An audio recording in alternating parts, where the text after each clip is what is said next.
A little barefoot girl, looking weak and hungry, ran up to a man in a tailored suit and cried out, "Sir, please, my little brother isn't breathing." The man froze for a second. As he checked on the boy, something he saw made his heart drop. What he discovered wasn't just shocking, it opened the door to a secret that would turn his whole world upside down. It was a rainy fall afternoon in Boston. Harrison Ford, the city's most successful businessman, was weaving through the crowd under a high-end umbrella. The gray skies above mirrored the emptiness he'd been carrying inside for the past 4 years. His polished Italian shoes avoided puddles with practiced ease as his mind stayed busy with numbers and meetings. But then, like a crack of lightning, he heard a desperate cry pierce through the noise. "Sir, please, my little brother can't breathe!" He turned immediately. A girl, no older than 8, was running toward him, her eyes green and glistening with tears, her clothes worn thin by time and hardship. She reached out, grabbing onto his pants with trembling fingers. Time seemed to freeze. Her small hand clinging to him sent a strange warmth through his chest, something he hadn't felt in years. "My brother, please," she said again. Her face jolted a memory he had tried so hard to bury, a moment with his own son, Miguel. "I'll be back soon, champ. I promise I'll make it to your school performance." A promise he never kept. "I don't have time for this," he mumbled and tried to gently pull away. But the girl held on tighter. "If no one helps us, he's going to die just like Mom did," she sobbed, speaking with a heavy seriousness far beyond her age. Her words broke right through the wall he'd built around his heart. Meetings could wait. His assistant could reschedule everything. Against all logic, he gave her a faint nod. "Take me to him," he said, voice cracking slightly. She led him down narrow back streets in Vallecas, the rain soaking them both. The contrast between his $1,000 suit and the poverty surrounding them couldn't have been more stark. Finally, they stopped in front of a crumbling doorway. Inside, on a damp mattress, lay a baby boy, probably around a year old. His lips had a bluish tint. Harrison dropped his leather briefcase and knelt next to the child, not caring about the mud staining his pants. With shaky hands, he checked for a pulse and breathing. The baby was alive, but barely. His breathing was faint and uneven. "He's burning up," Harrison whispered, feeling the child's forehead. "Where's your mom?" The girl lowered her gaze. "She went to heaven 3 weeks ago. We were staying with Mrs. Dolores, but she got mad because we couldn't pay. She kicked us out yesterday." Something cracked inside him. Without another thought, Harrison took off his cashmere coat, wrapped it around the baby, and picked him up gently. "What's your name, sweetheart?" he asked as they hurried back toward the main road. "Emily, sir, and my little brother's name is Ethan," she answered, trying to keep up with his long strides. When the cab driver saw them, Harrison in his designer suit holding a sick baby with a soaked little girl by his side, he looked surprised. Giving the address of his luxury mansion in La Moraleja raised eyebrows, but the driver didn't say a word. On the ride over, Emily kept her big eyes fixed on Harrison. She wasn't scared, just watching him closely, trying to figure him out. Her gaze made him feel uneasy, almost exposed. "You're going to help Ethan, right?" she asked in a quiet voice. Harrison looked down at the baby's face. There was something strangely familiar there. Maybe the eyebrows, maybe the curve of his cheeks. Something reminded him of Miguel. Not exactly, but just enough to tighten his throat. "Yes, Emily. I'll help him." As the cab pulled up to the front gates of his estate, the grand house loomed through the rain. Martha, his housekeeper for over 20 years, opened the door and gasped. "Oh my goodness, Mr. Harrison, what on earth happened?" "Call Dr. Harris now," he ordered as he strode inside. "This child needs help immediately." While they waited, Harrison watched as Emily stayed close to her brother, whispering soothing words to him. It was clear she'd been playing the role of a parent for far too long. She wasn't just looking after him, she was carrying his world on her tiny shoulders. When Dr. Harris arrived, he diagnosed early-stage pneumonia and severe dehydration. "You got to them just in time," he said while preparing an antibiotic shot. A few more days like that, and the little one might not have made it. The doctor's words hit Harrison like a brick to the chest. As the man treated the baby, Harrison quietly looked around the guest room where the children had been settled. It was larger than the entire apartment they'd probably lived in. Everything, from the Egyptian cotton sheets to the high-end furniture, clashed painfully with Emily's worn-out clothes. "Would you like something to eat?" he asked her gently once the doctor finished checking on Ethan. Emily shook her head, eyes locked on her baby brother. "I'm not hungry." "You've got to eat if you want to keep taking care of him," Harrison insisted, recognizing that kind of selflessness. He'd once had it too, after losing Miguel. Right then, Martha entered with a tray of hot soup and fresh bread. The smell filled the room, and Emily's stomach growled, giving her away. "Eat, sweetie," Martha said warmly. "Your little brother is in good hands now." Emily picked up the spoon and started eating, trying to stay polite despite her hunger. Harrison quietly stepped out and headed to his study.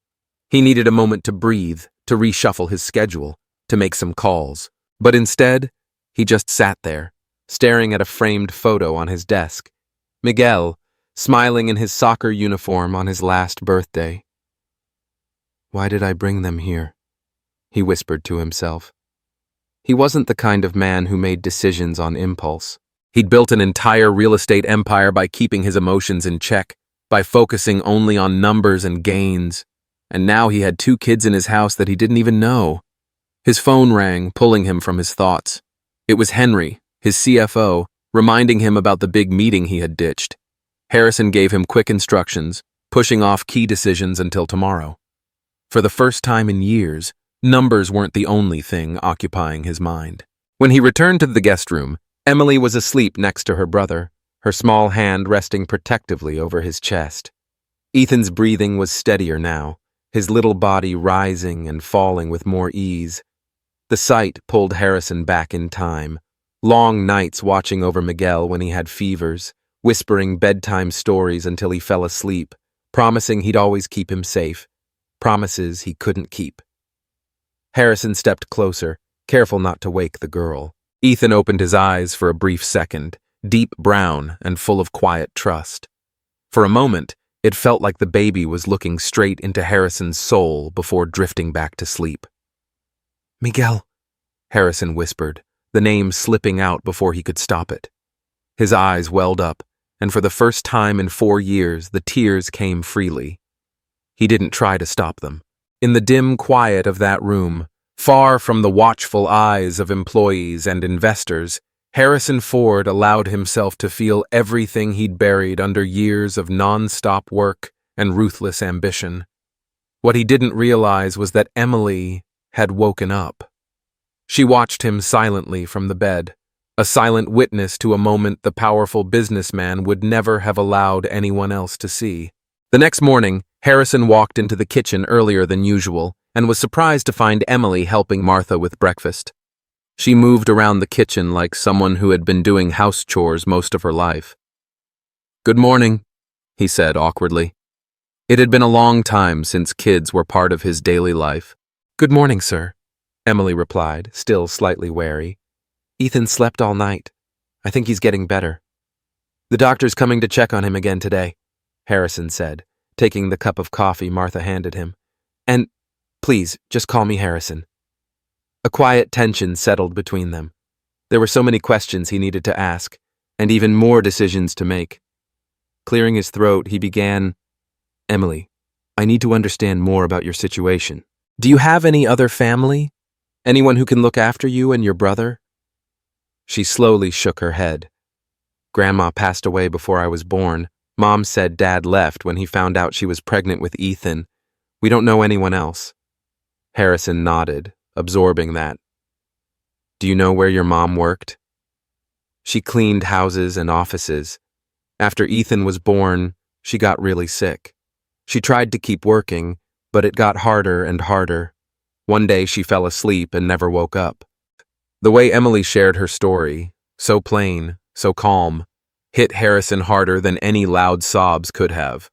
Her strength wasn't loud, but it was undeniable. It reminded him of himself, back when he was young and fighting to survive after his father lost everything. "And how did you end up where I found you yesterday?" he asked softly. Emily looked down at the floor. "We used to live in an old building near the square, but someone bought it to build expensive stores. Everyone had to leave.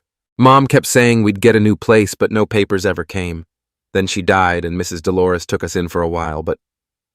Harrison felt like the ground had been pulled from under him. That old building near the square. It matched perfectly with his latest development in Vallecas, a high-end shopping center that required demolishing several older buildings. "Do you remember the name of the company that bought your building?" he asked, tension thick in his voice. "Ford Group," Emily said without hesitation. "Mom tried to talk to the boss, but the guards wouldn't let her near him. She said if she could just explain what we were going through, he'd understand and help us. He seemed like someone important and kind." Her words hit like a punch to the gut. Harrison vaguely remembered the day they signed that deal. His quick visit to the site, the staged photos for the press. So many people had tried to approach, so many voices his security team had kept at bay. Could one of them have been this little girl's mother? The relocation plan, he muttered to himself. There had been a plan to rehouse displaced families, but he'd handed that off to his legal team, never checked the follow-through himself. "Are you okay, Mr. Harrison?" Emily asked, genuinely concerned. He tried to force a smile, but it came out as a stiff grimace. "Yes, Emily. Just thinking. Let's check on your brother." Ethan was already looking better. His cheeks had more color, and although he was still weak, his eyes were more alert. "Looks like this little fighter's not giving up," said Dr. Harris after checking him. "He'll need a few days of medicine and nutritious food. Have you contacted child services yet?" The question lingered awkwardly in the room. Emily turned toward Harrison, her eyes wide with sudden fear. "They're not going to take us away from each other, right?" she whispered. Her mom had always promised she'd never let that happen. For the second time in less than a day, Harrison made a decision that completely went against his usual logic. "No," he said firmly. "I'm not calling child services. Not for now." After the doctor left, Harrison sat down near the bed where Emily held her brother. Words didn't come easy to him. He was used to giving orders, not sharing emotions, but he tried. "Emily, I think you and your brother should stay here for a while. At least until Ethan gets stronger, and we can figure something out." Emily stared at him, like she was trying to read his true intentions. "Why are you helping us?" she asked. "You're rich. You probably have way more important stuff to do." Harrison was taken aback by her blunt honesty. How could he explain what he didn't even fully understand himself? How could he tell her that, in less than 24 hours, she and her brother had broken through a part of him that had felt untouchable for years? "Sometimes," he said softly, "people need to be reminded of what actually matters. You two reminded me of something I lost a long time ago." That night, once the kids were asleep, Harrison went back to his study. With trembling hands, he opened the bottom drawer of his desk and pulled out a small wooden box he hadn't touched in years. Inside were pieces of Miguel's childhood, a superhero watch, a hand-drawn Father's Day card, the medal from his first soccer tournament, and the last photo they took together just hours before the accident. "I'm so sorry, champ," Harrison whispered, gently running his fingers over Miguel's smiling face in the picture. "I let you down. I promised I'd be there. And I wasn't." The memories hit like a wave. The car crash that had taken Miguel's life while Harrison had been off sealing a business deal. His son's last words kept echoing in his mind. "Are you sure you'll come, Dad? It's really important to me." The tears finally came, not silent this time. His body shook with sobs as he clutched the photo to his chest, letting out years of grief he'd buried beneath work and ambition. He didn't hear the quiet footsteps in the hallway. Emily, who had come down for a glass of water, stopped at the study door, which was slightly open. She saw him there, the man everyone saw as powerful and untouchable, now completely broken by pain. She didn't turn away. Instead, she stepped inside quietly and stood beside him. With the gentle instinct of someone who'd known loss too early, she placed her small hand on his shoulder. My mom used to say that when people we love go to heaven, they become angels who watch over us, she said softly. I talk to her every night. Maybe you should talk to your son, too. Harrison looked up, caught off guard by both Emily's presence and the depth of her words. No, he admitted, his voice hoarse. I haven't been able to, not since he passed. Emily nodded softly like she understood. It's hard at first, but it helps. When I talk to Mom, I feel like she listens. The room went quiet, filled with emotion too heavy for words. Then, something shifted in Harrison. For the first time in years, he reached out, not for control or results, but to simply connect. Emily took his hand, without hesitation. Two wounded souls, different in age, background, and pain, bound together in a quiet moment of shared grief and fragile hope. Thank you, Emily, Harrison whispered. Thanks for reminding me what it feels like to be human. Emily gave him a small smile, her green eyes holding a strange mix of innocence and old soul wisdom. Mom used to say that even the darkest days have little rays of light. You just have to know where to look. In that quiet Boston night, Harrison Ford knew something inside him had changed. And for the first time in 4 years, he felt like maybe, just maybe, there was still a path to redemption. 2 weeks had passed since that rainy day. The once silent halls of Harrison's mansion now echoed every so often with Ethan's soft giggles, his strength growing a little more each day. Emily, however, stayed cautious, never fully letting her guard down, like she feared they could be kicked out at any moment. That winter morning, Harrison watched from his office window as Emily helped Martha sweep leaves in the garden. She moved with a determination that didn't match her age, gently declining Martha's attempts to get her to take a break and just be a kid. She's not used to being taken care of, Harrison muttered to himself. Only to taking care of others. His thoughts were interrupted by the sharp ring of his phone. It was Luis, his private investigator. Mr. Ford, I have the information you asked for about the children, Luis said in his usual professional tone. Their mother, Rachel Ruiz, worked cleaning houses. She also took night shifts in office buildings, including the one where your company, Ford Group, is headquartered.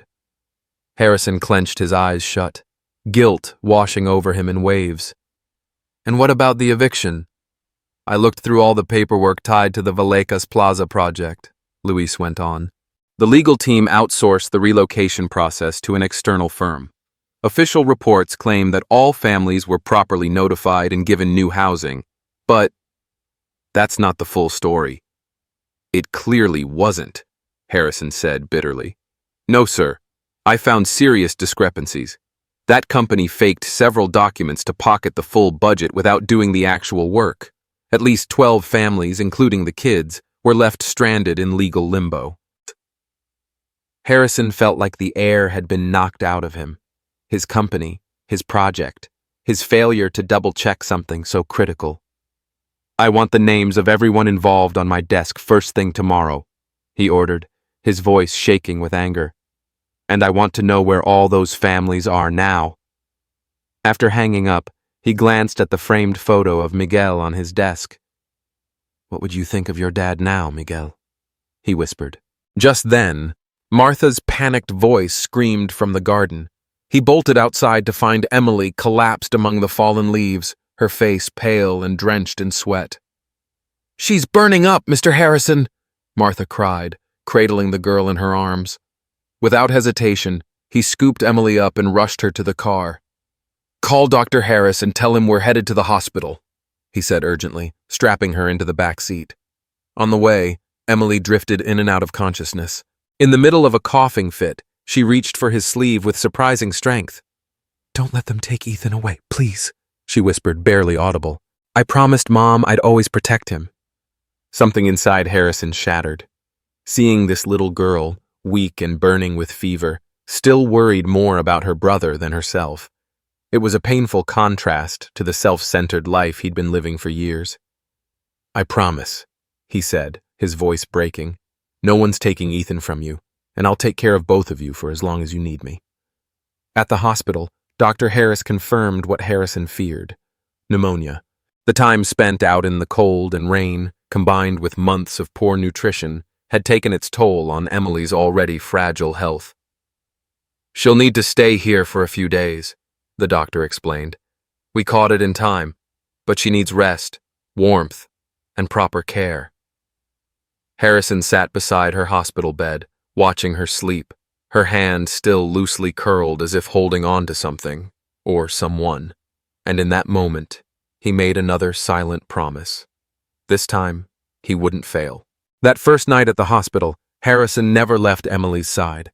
He had canceled all his meetings, something unthinkable just weeks earlier. Sitting beside her hospital bed, he watched her chest rise and fall with each labored breath, hoping the antibiotics would start working soon. An older nurse stepped in quietly to check the IV. "She's your daughter, isn't she?" she asked with a gentle smile. "You can tell by the way you look at her." Harrison didn't correct her. Oddly enough, the assumption didn't bother him. In fact, it stirred something warm and unfamiliar inside him. "She's got the kind of eyes that carry a lot," the nurse went on, "like she's lived more than her years." "She has," Harrison replied softly. "Too much, too soon." After the nurse left, Emily stirred. Her eyes fluttered open, her voice barely above a whisper. "Is Ethan okay?" "He's fine," Harrison reassured her. "Martha is taking care of him. You just focus on getting better." Emily gave a faint smile, but it was cut short by a harsh coughing fit. When it passed, she turned to Harrison with a look that caught him off guard. "Why are you being so kind to us?" she asked. "Rich people don't usually care about kids like me." Her question, raw, honest, and direct, left him speechless for a moment. Then he answered her the only way he knew how. "Because you and your brother reminded me that there are more important things than money or power," he said quietly. "And maybe, by helping you, I can start forgiving myself for the things I've done wrong." Emily seemed to understand, like the complexity of his answer made perfect sense to her. "My mom used to say everyone deserves a second chance." Harrison felt a lump rise in his throat. "She was a wise woman," he murmured. Emily's pneumonia turned out to be worse than they first thought. Her body, already weakened, struggled against the infection. The fever refused to go down. During those critical days, Harrison barely left her side. He worked on his laptop from her hospital room, took calls in the hallway, and only returned home briefly to see Ethan and grab a change of clothes. His assistant, Pilar, was completely thrown by the change in him. "Mr. Ford, the board is getting worried," she told him over the phone. "You haven't attended a single meeting in 2 weeks."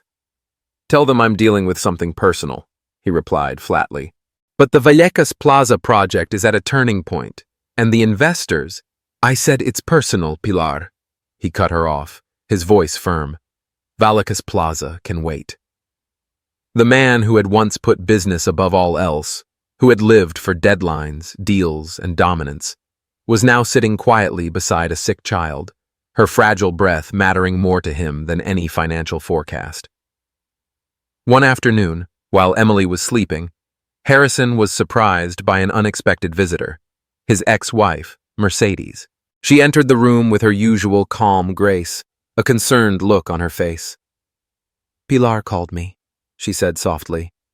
"She was really worried. Said she didn't recognize you anymore." Harrison rubbed his tired face. He hadn't shaved in days and barely slept. "I didn't know you two still talked." Mercedes gave a small shrug. "We grab coffee now and then.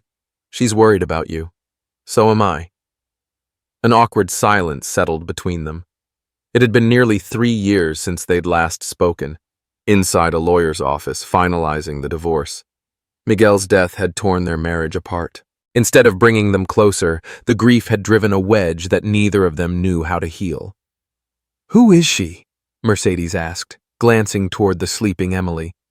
Harrison explained everything in short, careful sentences, aware of how unbelievable it might sound, especially coming from a man who once prided himself on keeping everyone at arm's length. But Mercedes didn't react with disbelief. Her face softened with something close to recognition. "I always knew he was still in there somewhere," she said gently. "The version of you before success swallowed everything." "I don't know what I'm doing, Mercedes," Harrison admitted. "I just know I can't walk away from them." "That's more than you knew 4 years ago," she said with a small smile. Before leaving, Mercedes walked over to Emily and gently adjusted the blanket around her. "If you need help with them, call me," she offered. "I teach elementary school. I'm pretty good with kids." That night, as Harrison stood by the hospital window watching the city lights flicker, Luis sent him another update. Among the few belongings recovered from Rachel Ruiz's old apartment, they had found a small, worn-out journal. Even though he felt like he was crossing a line, Harrison opened the small journal, needing to understand more about the woman whose life had been upended by choices he'd made behind a desk. March 10th.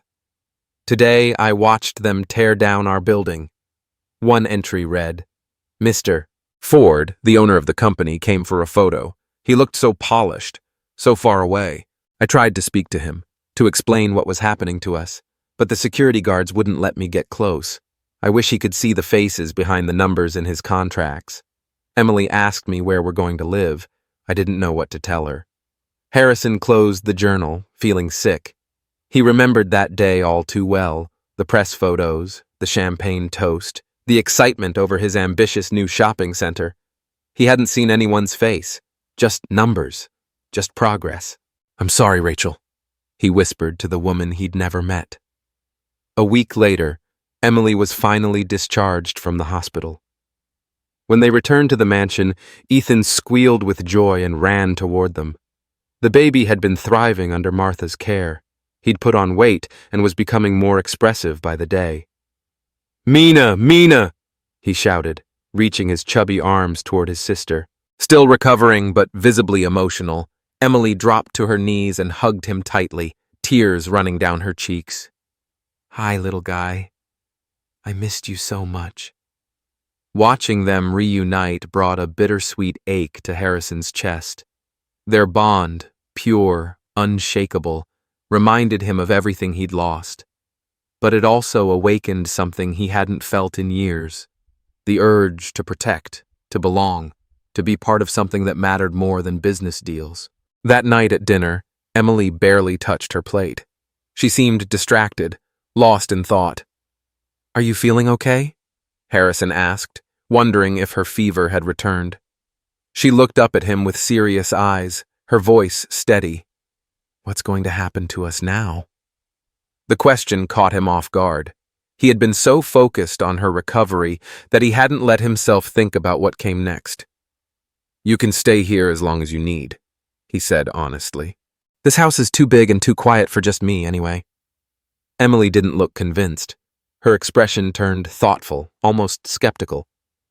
"But you're an important man. You have meetings and a job. You can't take care of kids." Harrison was struck by how mature and sharp her reasoning was. "You're right," he admitted. "I am busy, but I can learn to make time for what matters." Emily slowly shook her head. "People always make promises they don't keep." Her words weren't angry or bitter, just the calm truth of someone who'd lived through too much. And they hit Harrison like a punch. How many promises had he broken? To Miguel, to Mercedes, to himself. "Not everyone's like that," he said quietly, his voice thick. "I swear to you, I won't leave you. That's a promise I intend to keep."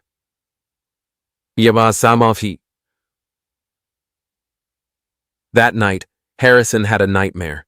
He dreamed he was back at Miguel's school, running late for his son's play.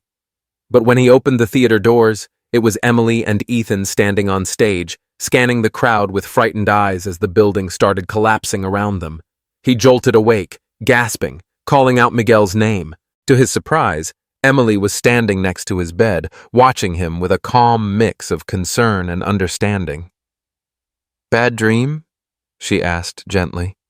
He nodded, unable to speak past the lump in his throat. "I have them too," Emily said softly. "About Mom, and about when Ethan was sick in the alley. But my mom taught me a trick. She said nightmares get scared of hands that hold on tight." Without hesitation, she reached out her small hand to him. "I hold Ethan's hand when he has bad dreams," she added. "It helps." Harrison looked at her hand, so tiny, yet so steady. With care, almost like touching something sacred, he placed his hand in hers. "Thank you, Emily," he whispered. She gave him a small smile, and for the first time since he'd met her, Harrison saw the little girl she really was, just 8 years old, not the grown-up she'd been forced to become. The next morning, Harrison woke up with one clear thought in his mind. He called Pilar and gave her precise instructions. He wanted a full investigation into the 12 families affected by the Vallecas Plaza mess, emergency funds to help them immediately, and a complete overhaul of the company's social responsibility program. "And cancel all my meetings this week," he added. "All of them?" Pilar asked, shocked. "All of them," he confirmed without hesitation. "I'm spending this week getting to know 2 very important people." As he hung up the phone, he noticed Mercedes standing quietly in the doorway of his office. She had come by to drop off some children's books and clothes, just like she'd promised. "You look different," she said gently. "I feel different," Harrison admitted. "Like I've been asleep for years and someone finally shook me awake." Mercedes gave him a soft smile, one full of both sadness and hope. "I wish you'd woken up sooner." "So do I," he replied, meeting her gaze without the need for walls or distance between them. "But maybe it's not too late for some things." Together they watched Emily and Ethan playing in the garden under the pale winter sun. Something like peace settled in the air between them. It wasn't the end of a road, but maybe the start of something new. A path filled with uncertainty, yes, but also with the quiet possibility of healing. Harrison, whose heart had been asleep for years, was finally starting to remember what it meant to feel, to hurt, and maybe even to love again. Spring arrived in Boston with a breath of fresh air and change. 3 months had passed since that rainy day that turned Harrison Ford's world upside down. His once cold mansion in La Moraleja, a place that used to echo with silence, now often filled with the cheerful laughter of Ethan, who, at 1.5 years, was discovering life with wide-eyed wonder. One cloudy April morning, the sky was dark with the storm that weather forecasts had warned about all week. Harrison stood by his office window, watching as the wind whipped through the trees in the garden. "Can I come in?" Emily asked from the doorway. In just a few months, she had changed so much. The sunken cheeks were now plump and rosy, and her dark hair, always neatly braided by Martha, shined with health. Still, her eyes held the same deep intensity that had caught Harrison off guard the first time they met. "Of course, Emily. Everything okay?" She walked in, a little shy, holding a piece of paper in her hand. "Our teacher gave us homework," she explained. "We had to write about our family." Mercedes had been tutoring Emily 3 times a week, helping her catch up so she could enroll in school soon. "I didn't really know what to write," she added. Harrison felt a lump form in his throat. Family.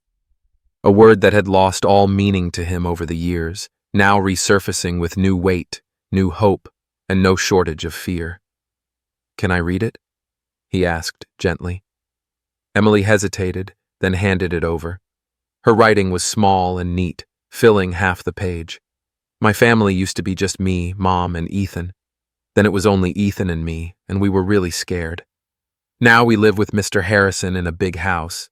He's serious, but sometimes he smiles when he thinks I'm not looking. Martha takes care of us like we're her grandkids, and Ms. Mercedes comes to teach me and brings pretty books. I don't know if we're a real family, but we're not scared anymore."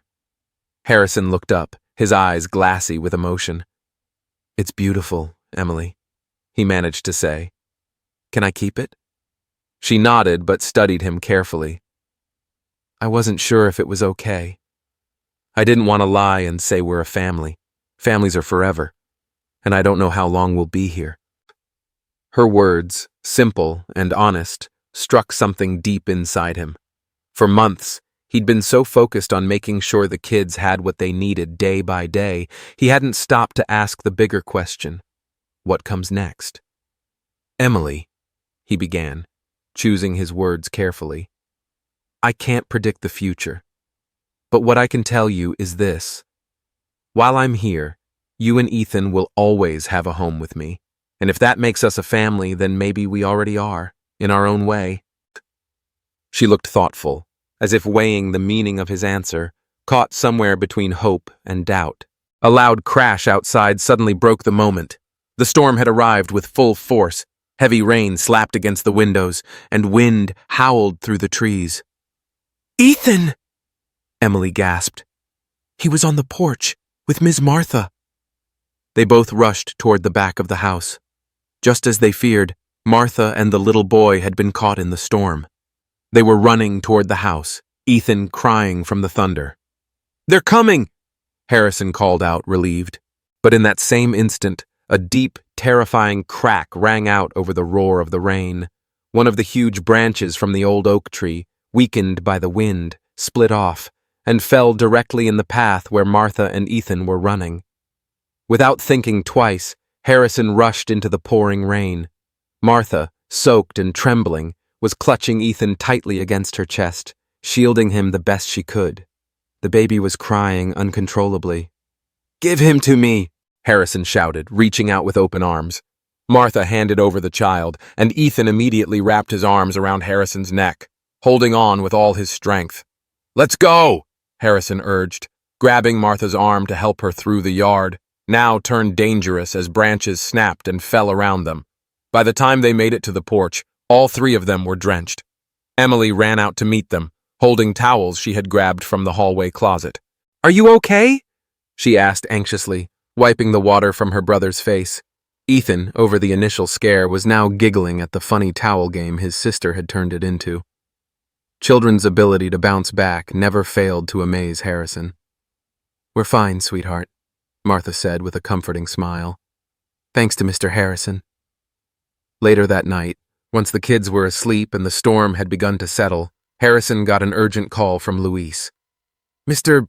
Ford, I've been digging into the neighborhood where the kids used to live, just like you asked. There's something you need to hear. I'm listening, Harrison said, pouring himself a glass of brandy by the fireplace. I found Dolores Green, the woman who took the kids in after their mother passed away.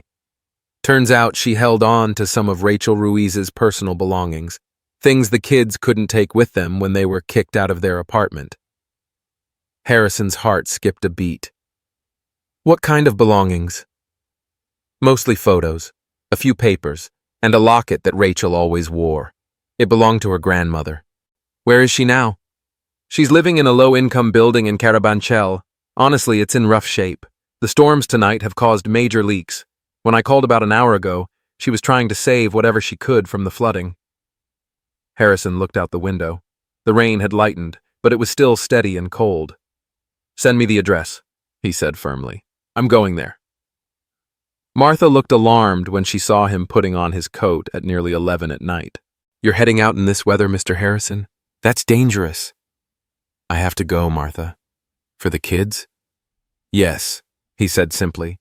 If they wake up, tell them I'll be back soon.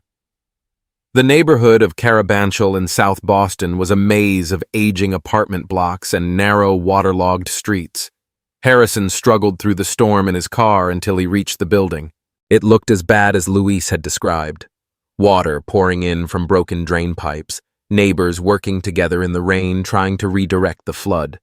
A suspicious older man eyed him as he stepped out of his expensive car, already soaked. Looking for someone? The man asked, not hiding his doubt. Dolores Green, Harrison replied, ignoring the downpour. And who are you? Someone who wants to help, Harrison said simply. The man looked him up and down, then pointed toward the entrance. 5th floor, Unit 5B. If you can get up there. Elevator's been broken for months, and those stairs are a mess. Harrison gave a quick nod and stepped inside. The stairwell was exactly as warned, partly flooded, with dirty water streaming down the steps like a small river. He gripped the rusted railing and started climbing. On the 5th floor, he found a woman in her 60s struggling to dump buckets of water from her apartment. "Dolores Green?" he asked, grabbing one of the heavier buckets to help her. She looked up, clearly startled. A man in a soaked designer coat was the last thing she expected in a place like this, let alone one helping her with something so mundane. "Yes, that's me. And you are?" "My name is Harrison Ford. I'm caring for Emily and Ethan, Rachel Ruiz's children." Her face changed immediately, a rush of emotions flashing across it: shock, relief, and then guarded suspicion. "The kids, they're okay?" she asked, setting the bucket down. "They're safe," Harrison assured her. "They're healthy, well-fed, and Emily is getting tutoring." Dolores stepped back and opened the door for him. Inside, the apartment showed clear signs of water damage.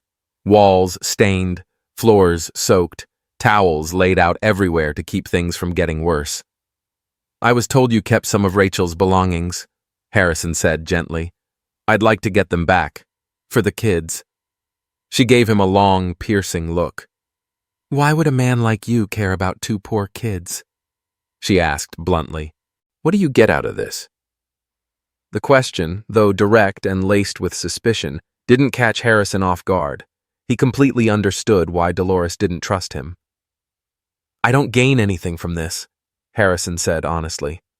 "If anything, I've lost business hours. Some partners don't understand the change in me, and my company's struggling because of it. But I've gained something far more valuable, the chance to do something right, to help 2 kids who never deserved what happened to them." Dolores studied his face, her eyes narrowing as if she were weighing his words on a scale only life experience could provide. Eventually, she gave a small nod. "Wait here." She disappeared into another room and came back holding a worn-out shoebox, wrapped carefully in plastic to protect it from the water. "Rachel gave me this before she got too sick. She said that if something ever happened to her, she wanted her kids to have these memories. I did my best to keep them safe, but with the way things are..." Harrison took the box gently, treating it like something sacred. He knew this wasn't just old stuff. This was the last tangible link to a woman he'd never met, yet whose life had been forever changed by his actions. "Can you tell me more about her?" he asked softly. "About Rachel? The kids don't talk about her much, especially Emily. I think it's still too painful." Dolores motioned for him to sit on a chair she had wiped dry. Outside, the rain continued to fall, but more gently now. "Rachel was like a daughter to me," she began. "I met her when she first came to the neighborhood, pregnant with Emily and completely alone. I rented her a small room in my old apartment. She was so young, but incredibly brave. Worked 2, sometimes 3 jobs to get by. Never complained, never asked for help." As Dolores spoke, Rachel Ruiz came to life in Harrison's mind. A strong woman who sang lullabies to her babies at night, who dreamed of going back to school someday, who saved every penny for her children's future. "When we heard about the eviction," Dolores continued, "she tried to fight it. She even went to your company, you know. She wanted to speak directly to the person in charge, to tell him there were families being kicked out into the street, but they never let her pass the lobby." Harrison closed his eyes, guilt weighing heavy on his chest. He vaguely remembered security reports about protesters trying to disrupt the project. He'd never imagined they were just desperate people trying to be heard. "I'm so sorry," he whispered, "more than I can put into words." "Why are you saying that?" Dolores asked, frowning. Harrison looked up, knowing it was time to stop hiding. "Because I'm the one who approved the project that forced Rachel and the kids out. I own Ford Group." The silence that followed was suffocating. Dolores stared at him, her expression slowly shifting from shock to disbelief, and then to a quiet, simmering anger. You? She said under her breath. You're the one who ordered the demolition? The one who left us in the street without the homes we were promised? Harrison didn't try to justify himself. Yes, he said simply. I signed those documents, and while it's true my legal team failed to follow through on the relocation plan, the final responsibility is mine. The older woman stood up, trembling with fury. And now you show up here, acting like some kind of hero after ruining their lives? I'm not trying to be a hero, Harrison said, his voice unsteady. I'm just trying to make things right. I know I can't bring their mother back, but I can make sure those kids have a real future. Dolores held his gaze for what felt like forever. Then something in her eyes softened. Rachel used to say the world isn't divided between good and bad people, she said slowly, but between those who learn from their mistakes and those who repeat them. If you're really trying to change, if the kids are safe with you, maybe, just maybe, she would have forgiven you. Harrison felt his eyes burn. I don't deserve her forgiveness, he whispered, or Emily's. Dolores let out a long, tired sigh. Forgiveness isn't something you earn, she said quietly. It's something you give. And sometimes it's the only bridge that can carry us from the past to the future. By the time Harrison returned to the mansion, it was past midnight.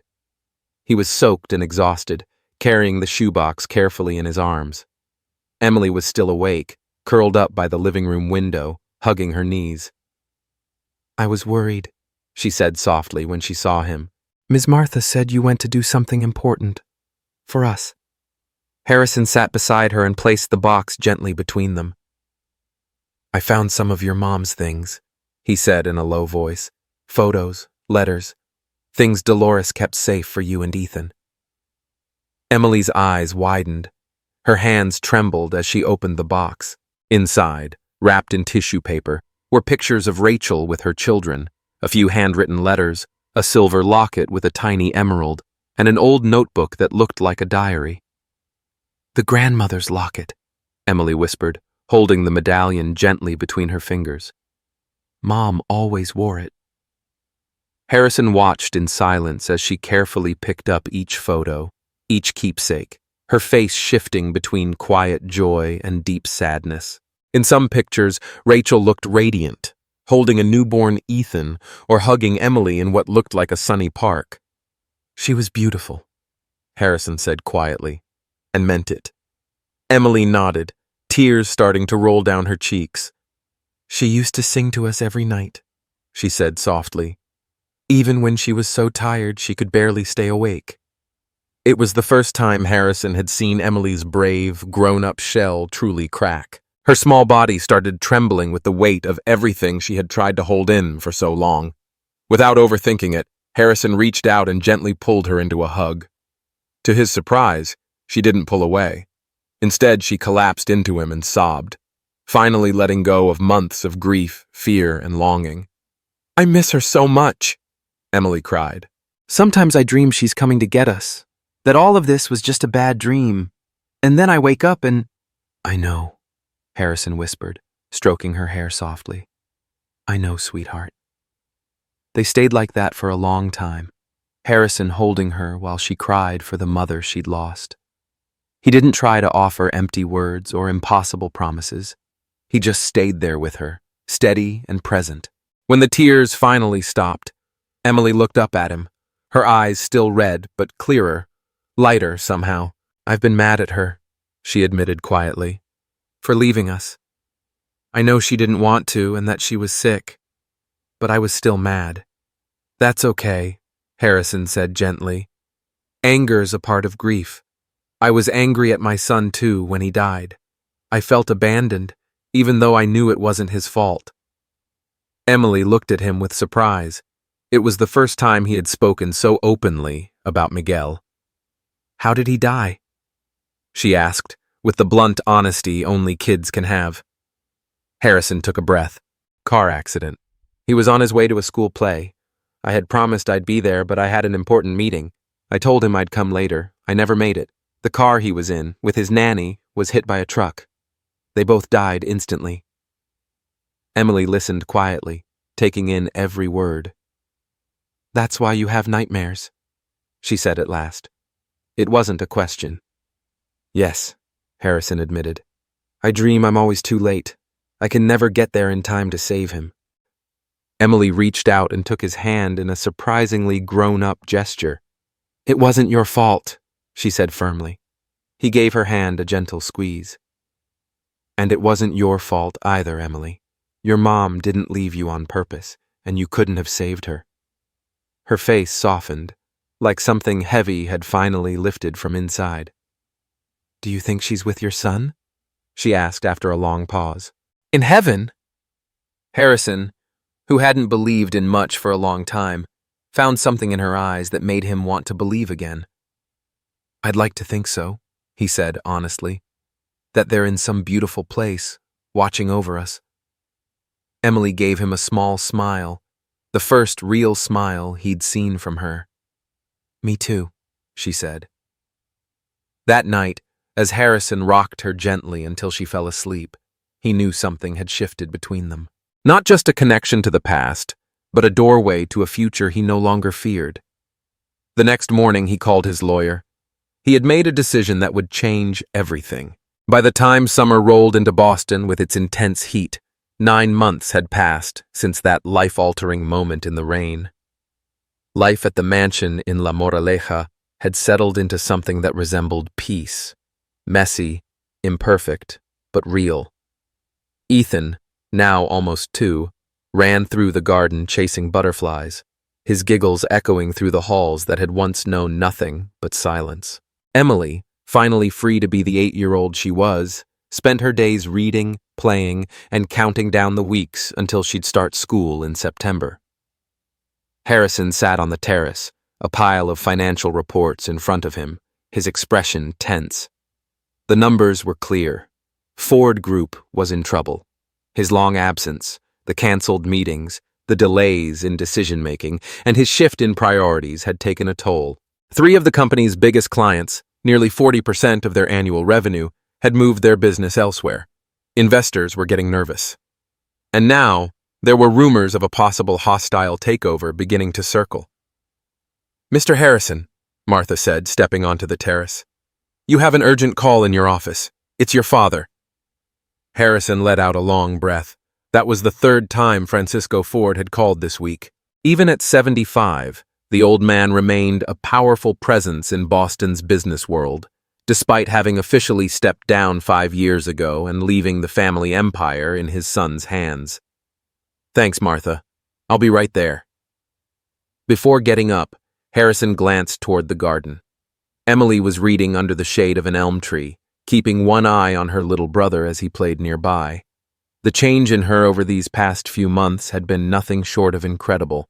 With proper food, health care, and support from Mercedes's tutoring, she had blossomed. And yet, her eyes still held that old soul wisdom, a depth no child should carry so young. In his office, Francisco Ford's commanding voice came through the speakerphone loud and clear. "Harrison, this has to stop," he said, skipping any pleasantries. "I've reviewed the Q2 reports. Stocks are down 15%. Sierra Investment is prepping a takeover offer. Do you realize what's at risk? Everything we built could be gone." "Good morning to you too, Dad," Harrison replied tiredly. "I'm working on it. We've got new strategies in motion." "I don't want excuses," Francisco cut him off. "I want to know when you're going to drop this charity crusade and focus on what matters." "The board is talking about replacing you, Harrison. Your own board." "What matters?" Harrison repeated, his voice turning cold. "And what exactly is that, Dad? Money? Power? Real estate portfolios?" Silence on the other end. He'd caught his father off guard. Francisco wasn't used to being challenged, especially not by his son. "I'm coming to see you tomorrow," Francisco finally said. "This conversation needs to happen face to face." Before Harrison could say anything, the call disconnected. He rubbed his face, feeling the weight of 2 lives pulling him in opposite directions. His father wasn't wrong about the situation being serious, but the thought of going back to who he used to be, the man who sacrificed everything for profit, made his stomach turn. Just then, a notification popped up on his phone, a reminder about the investor meeting with the Japanese delegation, scheduled for the following day. It was a make-or-break moment for the newly redesigned Vallecas Plaza project, which now included affordable housing and a community center alongside the luxury stores. If the deal didn't go through, he'd have to sell the project at a loss, further weakening the company's position. The door creaked open softly. Mercedes stepped in with a concerned look and set a cup of coffee on his desk. "Emily told me your father's coming tomorrow," she said. "I imagine he's not thrilled with the current situation." Harrison gave a tired smile. Mercedes had become a regular presence in the house, something he hadn't expected but deeply appreciated. What began as simple tutoring sessions had evolved into shared dinners, late-night talks, and slowly, the rebuilding of something they both thought was long gone. "Not thrilled is putting it lightly," he replied. "He's furious. Thinks I'm throwing away his life's work." Mercedes sat across from him, her face calm but thoughtful. "And what do you think?" she asked. Just that, simple yet loaded. Harrison hesitated, then exhaled.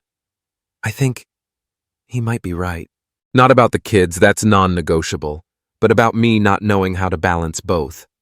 The business is sinking, Mercedes. I've made mistakes. I've been distracted. And now everything I built is on the edge." She didn't speak right away, just watched him with that steady gaze that always managed to cut through his defenses. "I remember when you started out," she said quietly. "You were unstoppable, brilliant. But even then, you told me you didn't just want to make money. You wanted to build something meaningful. Maybe now you're just figuring out what that really means." Harrison looked at her, grateful. Even after all they'd been through, Mercedes still saw the best in him, especially when he couldn't see it himself. "I've got a big investor meeting tomorrow," he confessed. "Same time my father arrives to rip me apart. And it also happens to be the day of Emily's welcome event at her new school." "Well, sounds like you're in for one hell of a day," Mercedes said with a gentle smile. "What can I do?" "Would you go with Emily?" he asked. "I'll try to make it, but if the meeting runs over—" "Of course," she said without hesitation. "Try to be there, Harrison," Mercedes said quietly. "It matters to her, even if she won't say it." The next morning arrived with clear skies and heavy heat. Harrison was up before dawn, going over his pitch for the investors one more time. The updated project was solid. It promised profitability while also addressing the social failures of the original plan. If he could close this deal, he wouldn't just save his company. He'd keep his promise to the displaced families, too. Emily showed up in the kitchen wearing her new school uniform, freshly pressed by Martha. Her hair was neatly brushed, and a faint blush of nerves colored her cheeks. "You look beautiful," Harrison told her sincerely. "You're going to blow them away." She tried to smile, but her nervousness was obvious. "What if they don't like me? What if they think I'm weird?" she asked. "Then that's on them," he replied, crouching a little so he could look her in the eyes. "You just be yourself, Emily. That's more than enough." As they had breakfast, Harrison noticed she was barely touching her food. "Are you coming?" she asked at last, her voice small and hesitant. "To the presentation." "I'll do my best," he promised. "I've got a really important meeting, but I'll try to wrap it up in time." Emily nodded, but he could see it in her eyes. She was already preparing for him not to show. She'd probably had to do that a lot in her life. "Mercedes will be there with you," he added, and even to his own ears it sounded like an excuse. "And as soon as I'm done, I'll head straight to the school." The rest of the morning was a whirlwind. Harrison arrived at Ford Group's headquarters with just enough time to go over the final details with his team. The presentation was airtight. The financials were sound, and the shift towards social responsibility was a strategic move, especially with how much investors now cared about sustainability and impact. Right on schedule, The reps from Tanaka Corporation arrived at 10 a.m. Harrison greeted them with a respectful mix of Western formality and the Japanese etiquette he'd picked up over years of negotiating in Asia. The meeting started well. The investors were engaged, asking smart questions that showed they'd studied the project carefully. Halfway through, Pilar quietly entered the room and slipped him a handwritten note. "Your father is here. He insists on seeing you right away. He's waiting in your office." Harrison felt a flicker of frustration. Of course. Francisco Ford had always had perfect timing, especially when it came to disrupting critical moments with his demands. Apologizing to the investors, Harrison stepped out for a short break. He found his father standing by the window in his office, arms behind his back, staring out at the city with a stern expression. Even in his 70s, Francisco still carried himself with the same stiff posture and air of authority that had intimidated competitors, employees, and Harrison himself for decades. "I'm in the middle of an important meeting, Dad," he said as he entered. "The Japanese investors." "I know," Francisco interrupted, turning to face him. "I've seen the revised plans. Social housing? A community center? You've completely lost your mind." Harrison took a breath, forcing himself to stay calm. He couldn't afford to get rattled. "It's a more balanced approach," he replied. "It's still profitable." "This isn't just about profit," Francisco snapped. "It's about precedent. You give in to these social whims once, and it becomes the expectation for every future deal, every project." "Maybe that's not a bad thing," Harrison shot back. "Maybe it's time our success didn't come at the cost of people with no power to fight back." Francisco stared at him like he was looking at a stranger. "What happened to you, Harrison?" he asked, genuinely baffled. "We built this empire from nothing, you and I. We sacrificed everything." "Exactly," Harrison snapped, his voice cracking under the weight of emotion. "We sacrificed everything, Dad. I sacrificed my marriage. I missed out on my son's childhood. And when Miguel died, I buried myself in work and shut everyone out. I became a man who couldn't feel anything but ambition. But those kids, Emily and Ethan, they've given me something back. Something I thought I lost forever." A heavy silence fell between them. For the first time, Harrison noticed how old his father really looked, not just physically but in his eyes, tired in a way that went beyond age. "They're just two kids, Harrison," Francisco said quietly. "They can't make up for everything you'll lose if you keep going down this path." "They're not just two kids," Harrison replied, his voice firm. "They're Emily and Ethan. They're laughter in a house that was dead silent for years. They're a second chance, one I don't deserve, but one I'm not going to waste." The conversation might have gone on longer, but Pilar reappeared at the door. "Mr. Harrison, the investors are waiting," she said. "Also, the school called. The presentation starts in 30 minutes. Harrison glanced at the clock, his heart racing.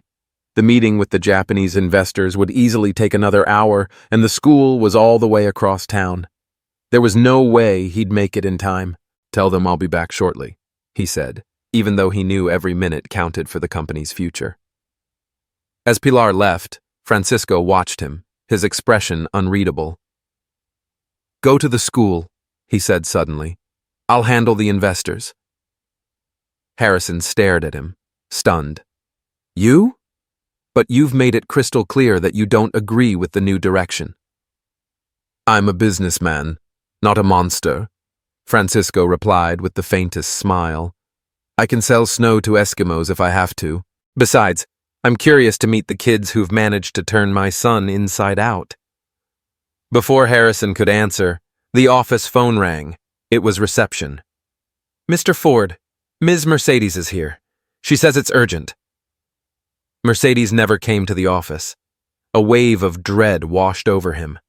Seconds later, she rushed in, her face tight with worry, and Harrison knew instantly something was wrong. "What happened?" he asked, already fearing the worst. "It's Ethan," she said, breathless. "He has a really high fever. Martha took him to the hospital. Emily's refusing to leave the waiting room. She won't go to the school presentation unless she knows he's okay." Harrison's heart stopped. He pictured Ethan, small, fragile, in a hospital bed, and Emily, brave little Emily, once again carrying more than any child should.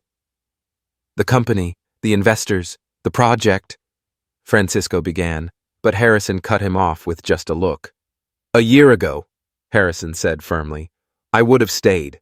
I would have told myself the kids could wait, that the business came first. But I'm learning. Some things can't wait." He turned to Mercedes, who watched him with a mix of relief and quiet pride. "What hospital?" he asked. "La Paz," she answered. "We can go together."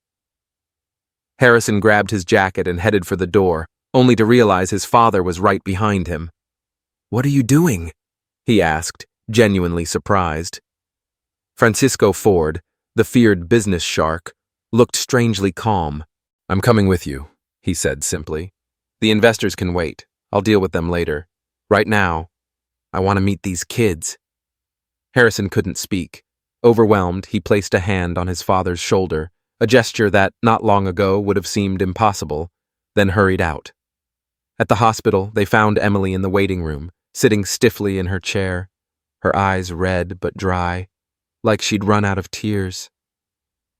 When she saw Harrison, a subtle shift crossed her face. Some hidden tension melted, even if just slightly. "You came," she said softly, her voice fragile and small. "Of course I came," he said, kneeling down beside her. "How's Ethan?" "The doctor's with him," she replied. "Martha said it's probably just an infection, but he has a really high fever. Like when Mom—" Her voice broke.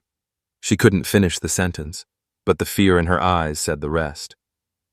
"Ethan's strong," Harrison reassured her, gently taking her hands in his. "And he's got great doctors looking after him. He's not alone this time, Emily. Neither of you are." From a few steps away, Francisco watched the scene unfold. His face was hard to read. Mercedes walked over and greeted him politely. "Francisco." "Mercedes," he replied. "It's been a while." "It has," he agreed. "A lot's changed." She followed his gaze toward Harrison and Emily. "Yes," she said.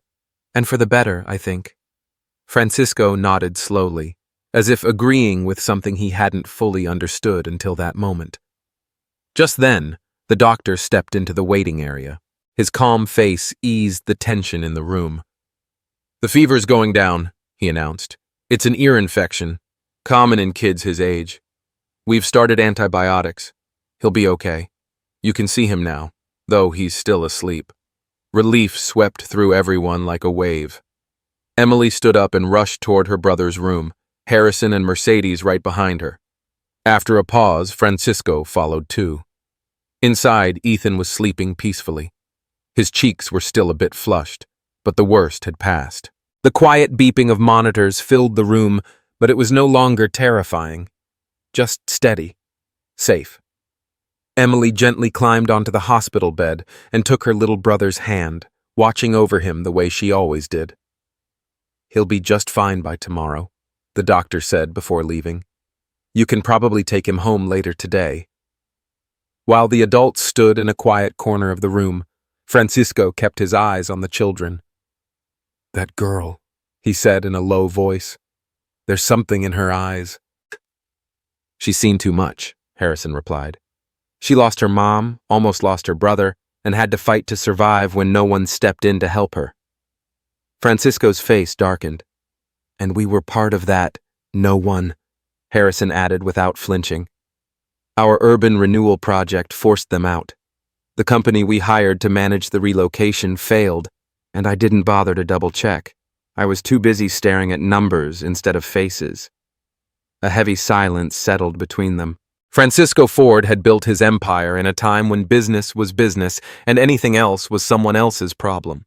But now, watching the kids, his expression shifted. Subtle, but real. "I was like that too," he said eventually. "Too busy to go to your soccer games, to school plays. There was always another meeting, another deal." Harrison looked at him, surprised. It was the first time his father had ever admitted something like that out loud. Maybe it's not too late to change a few things, Mercedes said gently. Francisco looked at her for a long moment, then at his son, and finally at the children. Ethan had woken up and was smiling faintly as Emily whispered something in his ear. Maybe, he said quietly. That afternoon, when Ethan was discharged, they all returned to the mansion together. To Harrison's surprise, his father insisted on going with them. Over dinner, an impromptu meal Martha had thrown together while doting over the recovering toddler, Francisco started chatting with Emily. "So you like music?" he asked after hearing her talk about school. "I love it," she said shyly. "My mom used to sing really beautifully. She taught me some songs." "You know, I used to play piano when I was young," Francisco said, catching Harrison completely off guard. "I still have a grand piano at home. It hasn't been touched in years, but maybe one day you could come over and I'll teach you a few notes." Emily's eyes lit up. "Really? A real piano?" Francisco smiled, genuinely warm. Harrison exchanged a look of disbelief with Mercedes. "A grand piano," his father confirmed. "It's been waiting a long time for someone to play it again." Later that night, after the kids were tucked in and Mercedes had gone home, promising to return the next day, Harrison found his father out on the terrace, gazing at the starlit sky. "Thanks for today," Harrison said, handing him a glass of cognac. "I didn't expect you to show up at the hospital, let alone spend the whole evening here." Francisco took the drink, his eyes still fixed on the dark horizon.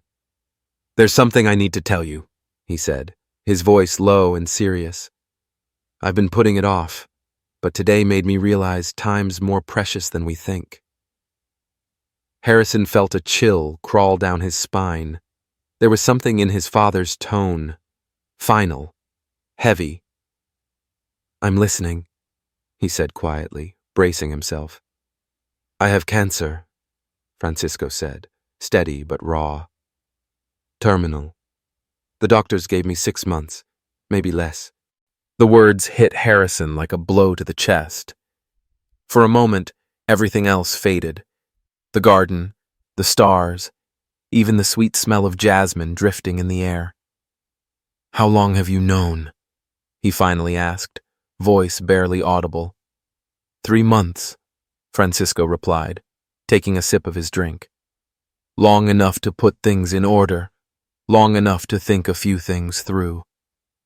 Harrison tried to wrap his mind around it. His father, the man who had always seemed indestructible, was dying, and he'd been dealing with it alone, as always. "Why didn't you tell me?" Francisco gave a tired, faint smile, full of lines and resignation. "You know I've never been good at talking about weakness. Besides, you were busy with your new family."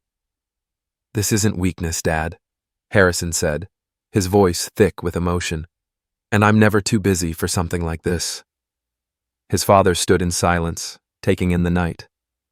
"Being around those kids today made me think," he said, "about what I got wrong with you, about all the time I let slip away." Harrison didn't say anything at first, knowing his father was speaking from a place he rarely let anyone see. "I built an empire from nothing, Harrison," Francisco said, his voice quieter now. "And I've always been proud of that. But today, watching you drop everything to be with that little girl, I realized you may have figured out something it took me 75 years to learn." "What's that, Dad? That no empire is worth losing your soul over?" Harrison replied softly. "My soul's already full of regrets I can't undo," Francisco admitted. "Maybe yours still has a shot." That night, father and son talked more openly than they ever had, about losses, second chances, past mistakes, and what redemption might look like.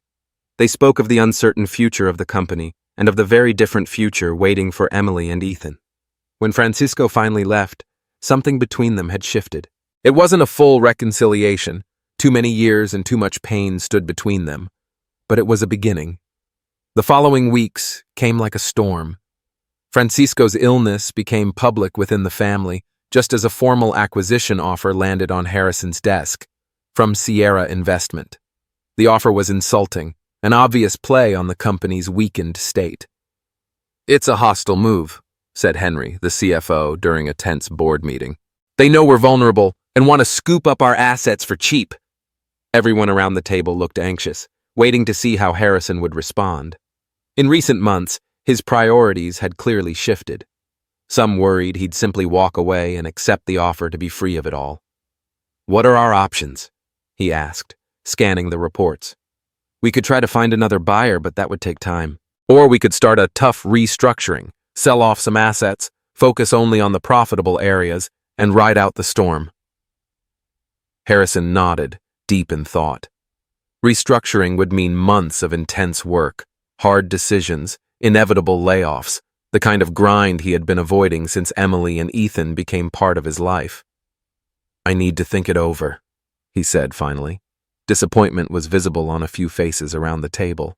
That night, sitting in the kitchen with a mug of herbal tea Martha had made for him, Harrison stared at the steam rising from the cup, weighed down by the pressure. It wasn't just about the company anymore. It was about the people, the families who depended on him, and the two kids now sleeping upstairs who had become his world. "Can't sleep?" came a soft voice from the doorway. Emily stood there in her pink pajamas, her mother's locket around her neck. Her green eyes met his with a quiet understanding that always shook him a little. "Too much on my mind," he admitted. She padded over and sat across from him. "Ms. Mercedes says when you have too many worries, it helps to share them. Like splitting the weight of a heavy backpack with friends." Harrison smiled. Emily's blend of childlike innocence and old soul wisdom never ceased to amaze him. "It's grown-up stuff, Emily. Business problems." She tilted her head, giving him that steady, no-nonsense look. "Are they trying to take your company away? I heard you on the phone." Harrison sighed. Kids always picked up more than adults gave them credit for. "It's complicated," he said. "The company's in trouble, and I haven't been as focused as I should have been, and now other people want to buy it for less than it's worth." "Is that bad?" she asked simply. "It would mean losing something I spent years building," he explained, "and a lot of people might lose their jobs." "Is that why you're sad?" The question hit him harder than he expected. Was he really sad about losing the company? He realized that wasn't it. Not exactly. "I'm not sad about the business," he confessed. "I'm scared I can't do both, run the company and be here for you and Ethan. I don't want to fail at either." Emily was quiet for a moment, taking that in. Then she reached across the table and gently placed her small hand on his. "My mom used to say, you don't have to be perfect," she said simply. "Just do your best, every day."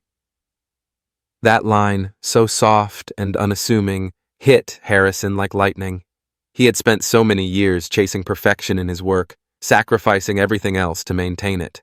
And now, in trying to make up for it, he was risking slipping to the other extreme. "You're awfully wise for someone who's only 8, he said, squeezing her hand gently. 9, she corrected with a grin. "I turned 9 last week." Harrison's face dropped. He'd forgotten. In all the chaos, the company, his father's diagnosis, Emily adjusting to school, he had completely missed her birthday. Something inside him sank. How could he have let that happen? "Emily, I'm so sorry. I didn't mean to—" "It's okay," she cut in gently. "Ms. Martha made me a cake, and Ms. Mercedes gave me a storybook. Your dad sent me a really pretty piano sheet." Nay, the fact that everyone else had remembered her birthday only made Harrison feel worse. What kind of father figure was he even trying to be? "I'll make it up to you," he promised. "We'll celebrate your birthday properly. You deserve that." Emily shook her head softly. "I don't need gifts or parties," she said. "I just need to know—" She trailed off, suddenly unsure of herself. "Know what?" Harrison asked gently. "If we're staying," she whispered. "If this is really our home, or just until you don't want us anymore." Harrison's heart clenched. The uncertainty these kids had lived with, the constant fear of being unwanted, of everything slipping away, it hit him hard. "Emily," he began, choosing his words carefully. I've been thinking about this a lot. I was planning to talk to you once things calmed down a bit, but she was watching him now, caught between hope and fear, bracing herself for disappointment. I hired a lawyer, he said, his voice steady, to start the adoption process. If you and Ethan are okay with it, I'd like to be your dad, legally, officially, forever. Emily's eyes widened, overflowing with emotion as she tried to wrap her head around what she'd just heard. Forever? She repeated, like she needed to hear it again. Forever, Harrison said again. This is your home. I'm your family, no matter what happens with the company or anything else. Tears welled up in her eyes, but they weren't sad tears. They were full of joy, real, overwhelming, long-awaited joy. Can we call you Dad? She asked, her voice trembling. Would that be okay? Harrison felt his chest tighten with so much emotion he could barely breathe. It would make me the happiest man in the world, he said, his voice cracking. Emily stood up from her chair, and for the first time since they met, ran straight into his arms without hesitation. He held her close, feeling how small she was, how delicate, and at the same time, how incredibly strong. Thank you, she whispered into his chest. No, Emily, he murmured, pressing a kiss to her hair. Thank you for showing me what really matters. The next morning, Harrison woke up with a sense of clarity he hadn't felt in months. Over breakfast, he told Emily they'd have a little birthday party over the weekend. She protested, saying it wasn't necessary, but the sparkle in her eyes gave her away. Then he headed to the office, re-energized. He called an emergency board meeting. We're not selling, he announced as soon as everyone sat down. We're fighting. A wave of relief crossed the room, but it was mixed with worry. How exactly do you plan to pull this off? One of the senior board members asked. The situation's dire. Harrison laid out a detailed plan on the table, something he'd spent the whole night refining after his talk with Emily. We're not aiming for perfect, he said, just the best we can with what we have. The plan included selling off the industrial construction division, which had never been a strength, and focusing entirely on sustainable urban development, an area where Ford Group had consistently excelled. It was bold, but doable. It also included budget cuts in non-essential areas, but protected key jobs. The most unexpected part? A proposal to place 10% of the company's shares into a trust dedicated to funding affordable housing and social impact projects. This is madness, one of the more conservative members muttered. No, Henry, the CFO, said after reviewing the plan. It's forward-thinking. The market's changing. Younger investors want companies with purpose, not just profits. The discussion was intense, but Harrison held his ground. By the end of the meeting, he had earned conditional approval to begin implementing the strategy. As he stepped out of the boardroom, he found his father waiting in the hallway. Francisco looked thinner than before, his skin tinged with a yellowish hue that betrayed the progression of his illness. But he still stood tall, radiating the quiet dignity that had always defined him. I heard about your plan, he said simply. It's risky. It is, Harrison agreed. But it's the right thing to do. To his surprise, Francisco smiled. I know, and I want to help.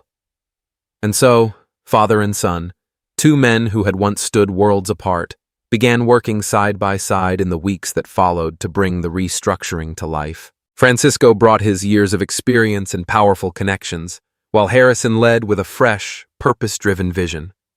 It wasn't easy. There were setbacks, sleepless nights, and difficult calls.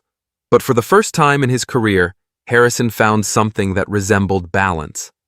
Unlike before, he made sure to leave the office on time 3 days a week, no exceptions, to be at Emily's school events or simply spend time with Ethan. Weekends were strictly for family. Even Francisco respected that, scheduling high-level meetings around birthdays and school activities. One October afternoon, while Harrison was reviewing contracts, Mercedes appeared in the doorway. By now, her visits were so frequent, no one announced her. I've got good news, she said, smiling. Emily made the school choir. The Christmas concert will be her first performance. Harrison lit up. She's probably freaking out. Terrified, Mercedes grinned, but excited. She wants all of us there. Harrison immediately added it to his calendar. Even though it was the same day as the annual shareholders meeting, his decision was made. We'll be there.